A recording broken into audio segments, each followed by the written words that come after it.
On the 22nd of June, 1861, a fire broke out at Cotton's Wharf on Tooley Street near London Bridge.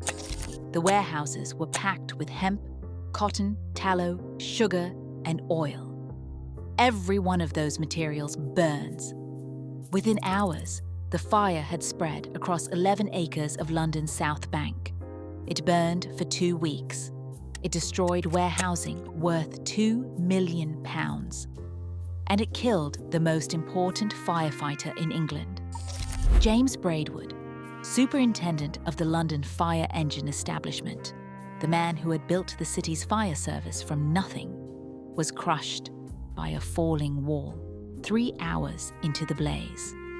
His funeral procession was 1.5 miles long. The Tooley Street fire terrified Victorian London. But it also exposed something the insurance industry already knew. Fire was not just a hazard. It was a business. The warehouses that burned were insured. Somebody collected. And in Victorian Britain, the line between a fire that started by accident and a fire that started for profit was often invisible. Arson was one of the most feared crimes in the Victorian world, and for good reason. In an age of dense timber-framed buildings, open flames in every room, gaslighting with poorly regulated pipes that leaked, and horse-drawn fire engines that could take an hour to arrive, a single deliberate fire could destroy an entire neighborhood. Under the Bloody Code, arson was a capital offense. Before 1837, you could hang for setting fire to a building, a hayrick, or even a stack of straw. 16 women were executed for arson between 1735 and 1799. A further 5 women were hanged for it between 1800 and 1833. Even after the death penalty was removed for most arson offences, the crime still carried life imprisonment or transportation to Australia, but the punishment did not match the incentive. Because by the 19th century, fire insurance had created an economy that made arson profitable.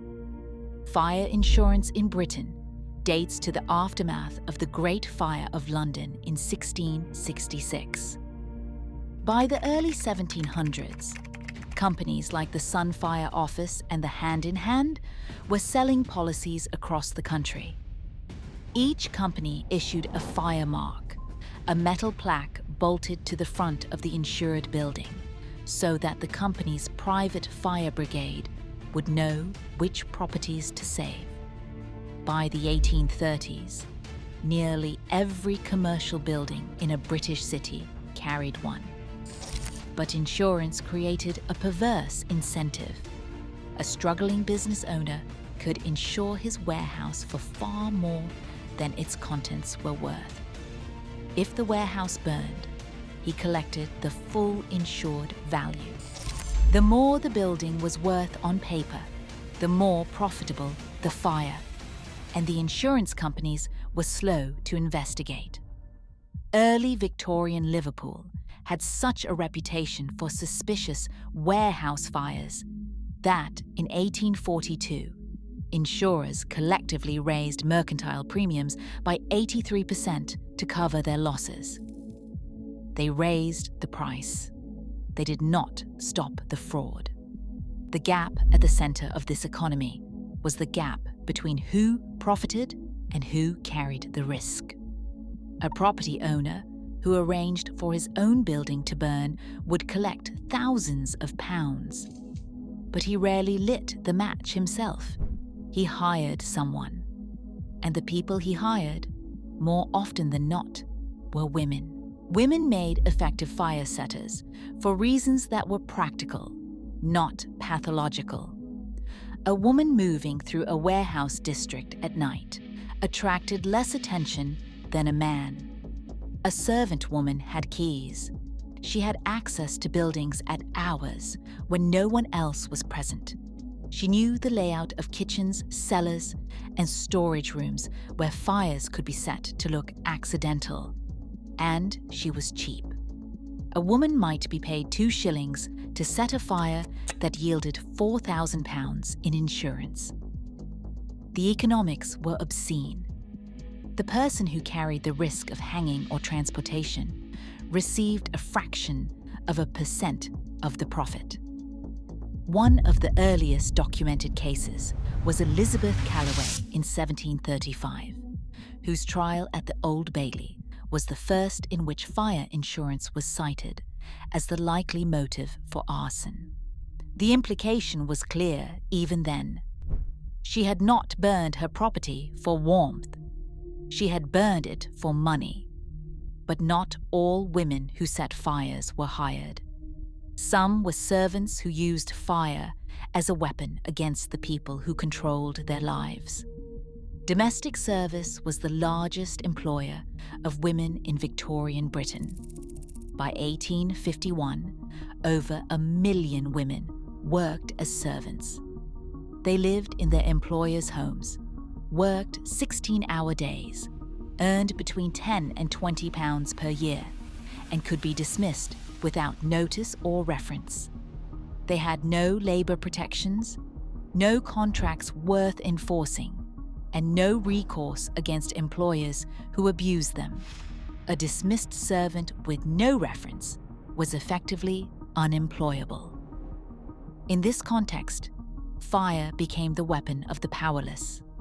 Like poison, it required no physical strength. It could be set in secret. It could be made to look accidental. And it struck at the thing the employer valued most, their property. Elizabeth Sedgwick was a 19-year-old servant in Feltham Hill, Middlesex. In 1787, she set fire to her employer, John Taylor's barley barn and wheat barn, destroying both, along with his hayricks, stables, and 6 horses. The financial loss was devastating to the Taylor family. At trial, Taylor did not speak against her character. The constable reported that she spoke respectfully of the family. She appeared to bear no grudge, but she had set the fire. And she confessed. She was hanged at Newgate on the 24th of April, 1787. She was 19 years old. The law did not ask why she did it. It did not need to. Arson was a capital crime, and the punishment was death. Between 1735 and 1833, at least 21 women were executed specifically for arson in England. The overwhelming majority were servants. The pattern was consistent. Young women, low wages, no legal power, access to property, and a match. The punishment fell on them. The property owners who may have arranged some of these fires were rarely investigated. But the largest outbreak of arson involving women was not about insurance fraud at all. It was about survival. In the autumn of 1830, agricultural labourers across southern England began burning hayricks. The Swing riots, named after the threatening letters signed Captain Swing, were a revolt against mechanisation, poverty, and starvation wages. Threshing machines were destroying the winter employment that kept rural families alive. Workers responded by smashing the machines and burning the property of the farmers and landlords who used them.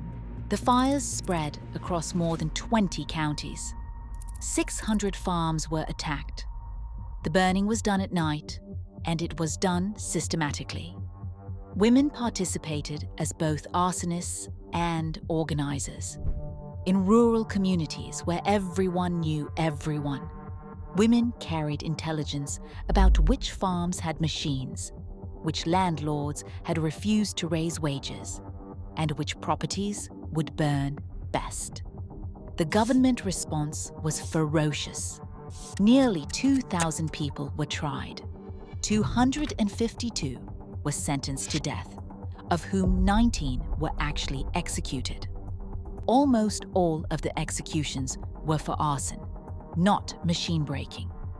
Arson was the crime the state feared most, because fire could not be controlled once it started. 481 people were transported to Australia. Many never returned. So the swing riots demonstrated something about arson that the insurance fraud cases also revealed. Fire was the weapon of people who had nothing left to lose. It required no money, no tools, no organization. A single person with a candle could destroy a barn worth hundreds of pounds. The asymmetry was terrifying to the propertied classes, and it was precisely why the punishment was so savage. Victorian society needed an explanation for female arsonists that did not implicate the social order. And so it invented one. In 1833, the French psychiatrist Marc coined the term pyromania. It was derived from the concept of monomania, a fashionable diagnosis that described a person who was insane on one subject while appearing rational in all others. Pyromania proposed that some people experienced an irresistible compulsion to set fires, unconnected to profit, revenge, or protest. It was a pathology, not a choice. The diagnosis was applied disproportionately to women. When a man set a fire, the courts looked for a motive. When a woman set a fire and no obvious motive could be found, the courts looked for a diagnosis. Some women accused of arson were sent to asylums instead of prison. Whether this was compassion or simply a different form of control depended on which institution you found yourself inside. The asylum was not freedom. It was indefinite detention without trial. Modern research has largely discredited pyromania as an explanation for real-world arson. Studies of convicted arsonists consistently find that fewer than 1% meet the clinical criteria for pyromania. The overwhelming majority set fires for identifiable reasons: profit, revenge, political protest, or to conceal other crimes. The Victorian invention of pyromania was not a medical breakthrough. It was a way of medicalizing behavior that the legal system could not otherwise explain without admitting that the social order itself was producing the crime. The most dramatic use of arson by women in Britain came not in the Victorian era, but in its immediate aftermath. And it came not from desperation, but from deliberate political strategy. Between 1912 and 1914, the Women's Social and Political Union orchestrated a sustained arson and bombing campaign across Britain. More than 300 attacks were documented. Churches, railway stations, timber yards, cotton mills, mansions, sporting pavilions, even Edinburgh's Royal Observatory. In 1913, there was an average of 21 arson or bombing attacks per month.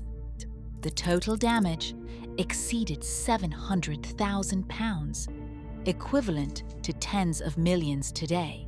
Lillian Lenton, one of the most active suffragette arsonists, stated that her goal was to burn 2 buildings per week. She set fire to the tea house at Kew Gardens in February 1913, was arrested, went on hunger strike, was forcibly fed, developed pleurisy when food entered her lungs, and was released. She was rearrested for arson in Doncaster, escaped, rearrested in Cheltenham, released again, escaped again, and remained at large until May 1914. The suffragette arson campaign was the direct descendant of the swing riots. Both used fire as the weapon of people denied a voice in the system that governed them. Both targeted property, because property was what the ruling class valued above all else. But the suffragettes understood something the swing rioters could not have articulated. Fire is the most visible crime, yet it cannot be hidden. The smoke is the message. The campaign ended abruptly in August 1914 when war began and the WSPU redirected its efforts. Women over 30 received the vote in 1918. Victorian arson left a legacy that extends beyond criminal history.